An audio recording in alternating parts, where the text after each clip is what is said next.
Hello there.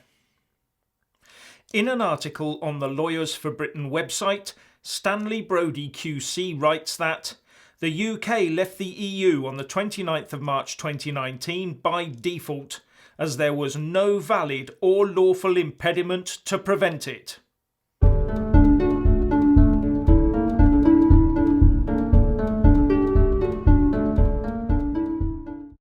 Stanley Brodie is the most senior QC with Blackstone Chambers. He has an MA from Balliol College Oxford, was appointed Queen's Counsel in 1975 and has worked in commercial and finance law, media and entertainment, public law and in domestic and international arbitration. So he knows a thing or two. And as far as he is concerned, the UK left the EU at 11 p.m. on the 29th of March 2019. In his article, to which I've left a link in the descriptions box below, he says that Theresa May's initial request for an Article 50 extension was legally valid. But the EU had turned that down and made a counteroffer, which the author says was not legally effective as it did not properly comply with the terms of Article 50. He says, whichever way one looks at it, the agreement was either unlawful or made for an unlawful purpose or ultra vires.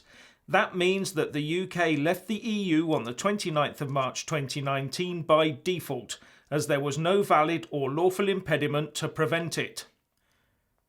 And he points to the specific wording of the extension part of paragraph 3 of Article 50, which says, "The treatise shall cease to apply to the state in question from the date of entry into force of the withdrawal agreement or, failing that, 2 years after the notification referred to in paragraph 2, unless the European Council, in agreement with the member state concerned, unanimously decides to extend this period." And his stress is on the final two words, this period, which he says refers specifically to the 2-year period. The proviso, he says, could not be used to reopen or continue never-ending debate, nor can it be used as a general power to extend time. In the view of Stanley Brodie QC, that makes it a one-time only clause, no second or third extensions. He then brings into question the legality of the first extension to Article 50. And on the decision for that first extension, in his opinion, it was unlawful and ultra vires because they did not actually agree a new date, because what it offered was a choice of two dates. In his view, it was not effective in replacing the original exit date.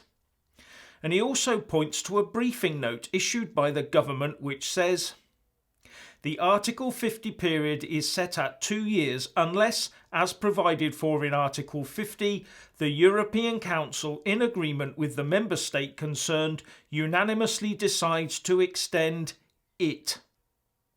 Note that the word it in the quotation from the Article 50 text replaces the original two words this period.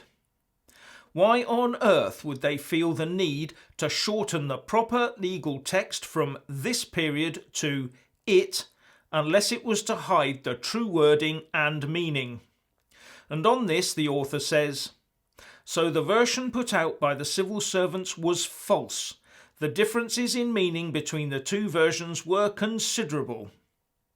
And he goes on later to say, "So the civil servants responsible for briefing Parliament to enable an informed debate to take place themselves were misleading it. The alteration of the text of Article 50 and of the proviso to paragraph 3 must have been deliberate."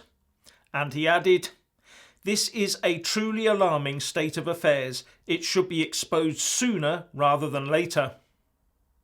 So here we have both the EU and the UK colluding to unlawfully extend Article 50, not once, but twice.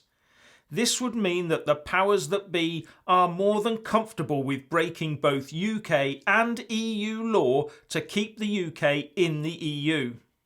And if they are prepared to do that, they will be prepared to do anything to maintain control and power.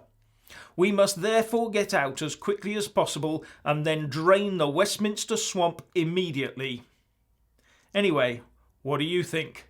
Please share and comment, and thank you for watching. Please do like and share this video, and also subscribe to my channel. And when subscribing, please do remember to press on the little bell next to the subscribe button. That way you'll get an alert every single time I put up a new video. Thank you very much for watching.